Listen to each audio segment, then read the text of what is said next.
Meanwhile, the upcoming visit will be an opportunity for the president to personally thank the Japanese government and people for the assistance they extended to survivors of Super Typhoon Yolanda. Ambassador Lopez said Japan remains committed to help the Yolanda survivors in the rebuilding stage. Again, here's Ignacio. More opportunities are expected to be gained during President Aquino's attendance in the 40th ASEAN-Japan Commemorative Summit in Tokyo.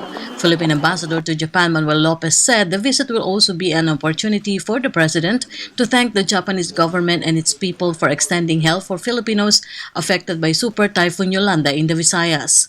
I will describe it as both strong and robust. At no other time has Philippine-Japan relationship been as close and as strong as it is today. Japan is one of our two strategic partners, and we can see that Japan has always been very responsive to all of our needs, especially in this recent Super Typhoon Yolanda. We can see the outpouring of support, not only of the Japanese government, but Japanese corporations and the Japanese people. They have been very, very supportive of the needs of the people, especially in the devastated areas.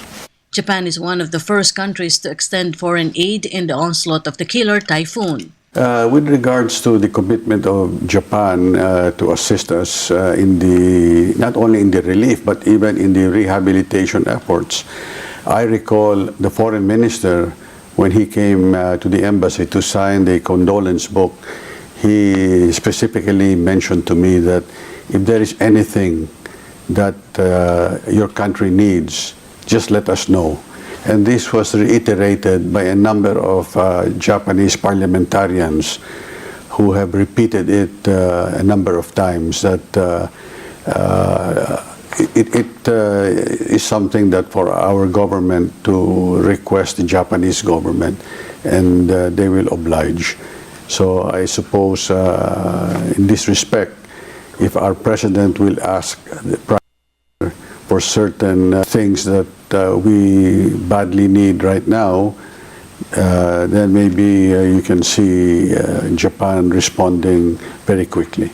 President Aquino will have a bilateral meeting with Japanese Prime Minister Shinzo Abe at the sidelight of the commemorative summit. The two leaders are expected to witness the signing of more than $200 million, 3 exchanges of notes, a post-disaster standby loan, multi-role response vessels for the Philippine Coast Guard, and the revised route schedule for the Philippines-Japan Air Services Agreement.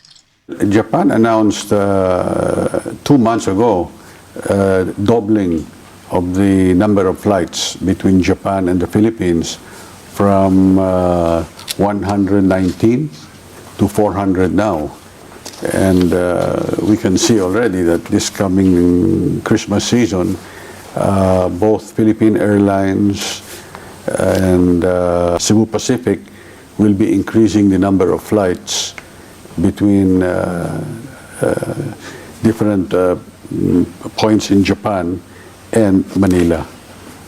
So this should really help our tourism industry with the doubling of flights.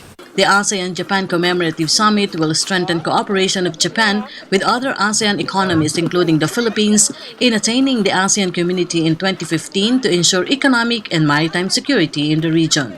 For the People's Television, Ignacio, Tokyo, Japan.